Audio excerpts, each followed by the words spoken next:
In recent weeks, the situation in the Middle East has continued to escalate, with Lebanon in particular suffering what is considered the most deadly and intense military strike in decades. First, thousands of communication devices within Lebanon were indiscriminately detonated remotely at the same time, followed by multiple rounds of large-scale airstrikes by Israel on Syria and southern and eastern Lebanon. Earlier this month, Israel launched a ground offensive against Lebanon, while its own military and security targets were also hit by a large-scale missile attack from Iran. On one hand, a full-scale war seems imminent, and on the other, the humanitarian disaster is deteriorating at an alarming rate. The future of the Middle East is becoming a severe test for all parties involved in the conflict, as well as the international community. Neither Lebanon or the entire Middle East should become a living hell engulfed in the flames of war. The collective punishment and indiscriminate attacks targeting civilians must be stopped immediately. As of now, 2 million residents of Gaza are still struggling to survive under blockade and bombardment, and Lebanon must not become the next Gaza. Since the end of September, people from a quarter of Lebanon's territory have been under Israeli military displacement orders, with over 600,000 people displaced internally and more than 300,000 fleeing the country.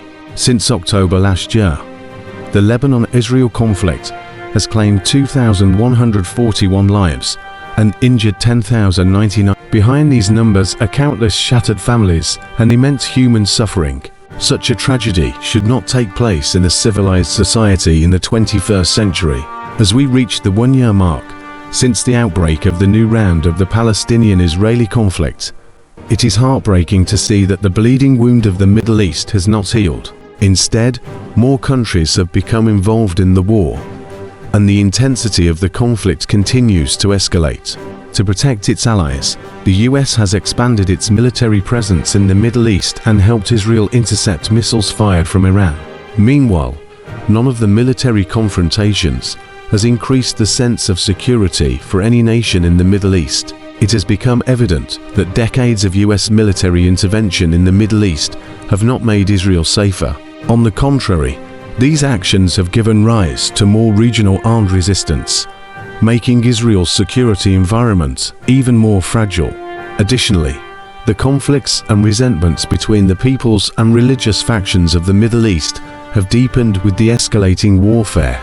The Middle East, dominated by violence, is like a vehicle without brakes, constantly on the verge of plunging off a cliff. The horrifying pager explosion incident sends a grim warning in an extreme way. The combination of hatred and high-tech warfare is pushing the brutality of modern conflict to new heights. Right now, the disregard for life and human rights in the Middle East has reached an appalling level. The air is thick with the stench of blood and an overwhelming sense of fear, all serving as stark reminders that war is never the right solution. It will only bring misery and disaster. The window of opportunity for restoring peace in the Middle East is rapidly closing, and the urgent priority is to halt military adventurism and de-escalate the situation. On October 9th, US President Joe Biden had his first conversation in almost 2 months with Israeli Prime Minister Benjamin Netanyahu. But Israel's attacks on multiple areas in the Middle East continue, with Israel vowing to retaliate against Iran in a lethal, precise, and surprising manner. While Washington has verbally called for a ceasefire, it has provided at least $17.9 billion in military support to Israel over the past year, effectively becoming a driving force behind the region's ongoing cycle of violence.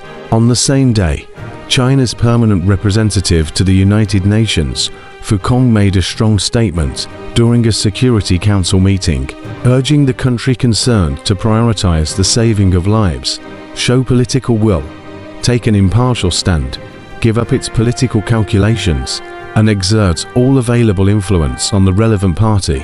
China's consistent stance is to rely on diplomatic efforts rather than military means, which is also the only viable path to resolving the Middle East crisis and pulling the region back from the brink of a full-scale war.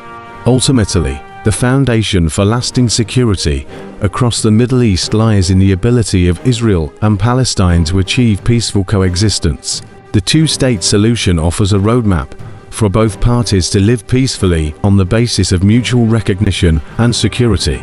It should be seen as a key to breaking the curse of prolonged conflict and the cycle of violence in the region, which deserves more attention and active promotion.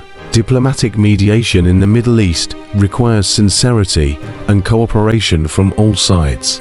In this process, the UN, as the most central organization for maintaining international peace and security, carries the heavy responsibility of peacefully resolving crises and faces tremendous challenges. It must not be marginalized.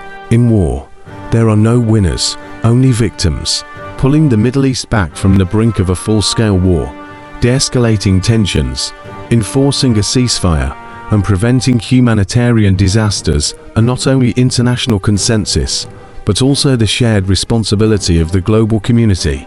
Hopefully all parties will act in the interest of regional peace and stability, approaching the current situation with calm, rationality, and responsibility. Major powers with influence, in particular, should play a constructive role in this process.